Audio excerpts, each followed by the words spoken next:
संबंधित जो भी अदर एंगल निकल के आएंगे हम उस पर अवश्य जांच करेंगे। तो इसी दौरान हम बताते हैं कि जब हम लास्ट वाले केस का इन्वेस्टिगेशन कर रहे थे तो उसमें जब उन्होंने खजेड़ी में रहे थे तो उन्होंने एक आईडी दल दी थी, अपनी जो आइडेंटिटी कार्ड होता है किसी दूसरे बंदे का दिया था। तो जब तक हमारे पास फ़ोटो नहीं आई थी तब तक हमें लगता था वो बंदा होगा। तो उसी बंदे को हम पकड़ने जम्मू गए, हमें सूचना थी कि जम्मू में है वो। तो जैसे ही हम जम्मू उसको पहुँचे उससे पूछताछ की तो बोला सर मैं नहीं हूँ, मैं तो यहीं पे हूँ। तो उसने बताया सर हो सकता है, क्योंकि 2 आईडी सही थी उसमें, सन्नी मेहरा और आर्यन शर्मा की। तो हमने पूछताछ की ये तीसरा बंदा कौन हो सकता है फिर। तो उन्होंने बोला कि सर ये 4-5 लोग थे जो यहाँ से निकले थे। तो उन्होंने एक एक नाम लिया, सर ये हो सकते हैं, ये हो सकते हैं। तो फिर हमने एक एक का पूछताछ करना शुरू किया। तो उसी दौरान हमें पता चला कि 2-3 लोग और निकले हुए हैं सेम इसी पर्पज़ के लिए, और उनको फिर हमने ढूंढना शुरू किया, कहाँ उनके पीछे पीछे चलना शुरू किया। वो अपने हाइड आउट चेंज करते जा रहे थे। तो धीरे धीरे हमारे पास सूचना थी ये थोड़े चंडीगढ़ की तरफ बढ़ सकते हैं। तो हमारी टीम, ज्वाइंट टीम काम कर रही थी इस पर, और आज ही इसमें हमें कामयाबी हासिल हुई। और हमने जो 3 लड़कों को आज पकड़ा जो वो जम्मू से ही चल के आए थे, और काफ़ी उन्हीं के साथ के टाइम के निकले हुए थे, मगर वो पंजाब में काफ़ी जगह ठहर रहे थे। तो आज जैसे ही वो चंडीगढ़ की तरफ पहुंच रहे थे तो हमने उनको पकड़ लिया। उसमें 3 लड़के हैं जिनको हमने पकड़ा है। एक तो हैप्पी छिब है, ये भी सांबा डिस्ट्रिक्ट का रहने वाला है।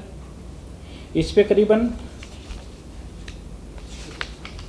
6 प्रीवियस केसेस हैं इसके ऊपर सांबा डिस्ट्रिक्ट में और जम्मू में इधर उधर। दूसरा है राहुल, ये भी सांबा डिस्ट्रिक्ट का ही रहने वाला है। इसके ऊपर प्रीवियसली 2 पर्चे हैं।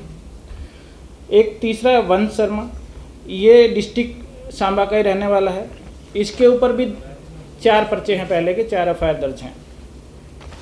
आज हमने जो इनके साथ जो पकड़ा है, इसमें जो अपना हैप्पी छिब है उसके पास से हमें 1 पिस्टल और 2 लाइव कार्ट्रिज मिले हैं। दूसरे के पास से एक सोफिस्टिकेटेड, राहुल कुमार के पास सोफिस्टिकेटेड पिस्टल और 2 लाइव कार्ट्रिज मिले हैं, और वंश के पास 5 लाइव कार्ट्रिज मिले हैं।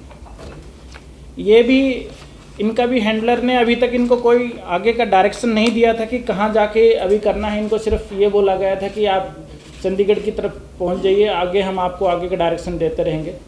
और जो हैंडलर ही था जो समय समय पे इनको जगह चेंज करने के डायरेक्शन भी देता था कि ये जगह चेंज कर लीजिए, दूसरी जगह पे चले जाइए। और इसमें चंडीगढ़ पुलिस ने बड़ी मुस्तैदी से काम करते हुए हमने इंसिडेंट होने से पहले ही पकड़ा है इस चीज़ को।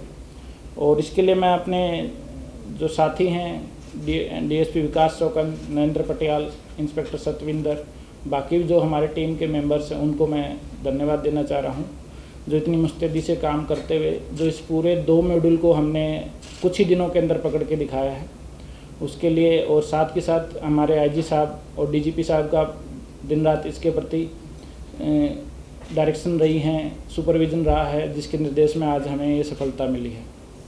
फोटो करवा दो। सर ये जो 3 आरोपी पकड़े हैं जम्मू से, इनकी गिरफ्तारी नहीं, गिरफ्तारी कहां से? चंडीगढ़ से। नहीं, हैंडलर कौन है सर जिसके ये फॉलो कर रहे थे ऑर्डर? वो अभी इन्वेस्टिगेशन जा रही है। सर जो उस दिन आईडी साहब ने बताया था एक तीसरा बंदा भी जो दूसरे बंदे का भी एक नाम आया था, अमित करके कुछ नाम था, उसकी क्या अभी तक इन्फॉर्मेशन है, क्या वो पकड़ा गया है? पकड़ लिया गया, वो तो सबने छाप दिया है। सर जिस तरह पहले जानकारी निकल के सामने आई थी कि इन्होंने कहा था कि हम भी हमला करेंगे अगर हमारे साथियों को नुकसान पहुंचाते हैं, तो उसी कड़ी में आ रहे थे यहाँ ये चंडीगढ़ की। वो अभी जांच कर रहे हैं हम इसमें, इनका क्या टारगेट देने वाले थे इनका। ठीक है, जैसे ही अभी इनको नहीं बताया गया था कि क्या टारगेट है। अभी ये सेम टाइम में निकले, जब वो 3 निकले तो एक ही टीम थोड़ा आगे पीछे या सेम टाइम, 1-2 आगे पीछे, 1-2 से एक साथ निकले। ये कहाँ स्टे कर रहे थे? ये पंजाब में ही स्टे कर रहे थे, अपना ठिकाना बदल तीनों को क्रिमिनल बैकग्राउंड आपको मिल जाएगा। एक पे 7 केस हैं, एक पे 6 केस है, एक पे 2 केस हैं, एक पे 4 केस है। इनके टारगेट का कोई आपको पता नहीं, अभी हैंडलर ने इनको टारगेट, किसने प्रोवाइड किया? वो भी अभी जांच कर रहे हैं हम इस चीज़ की तो सर जांच की दास वाला चल रहा है, उसमें अभी क्लियर हुआ कि ये कॉन्ट्रैक्ट किलिंग है या यही कोई मारना था या कुछ और इसके अलावा? उसी में हम जैसे बताया लास्ट मीटिंग में भी, हम उसमें फर्दर इन्वेस्टिगेशन करने हैं। अभी बहुत जल्दबाजी होगी इस चीज़ पे हमें।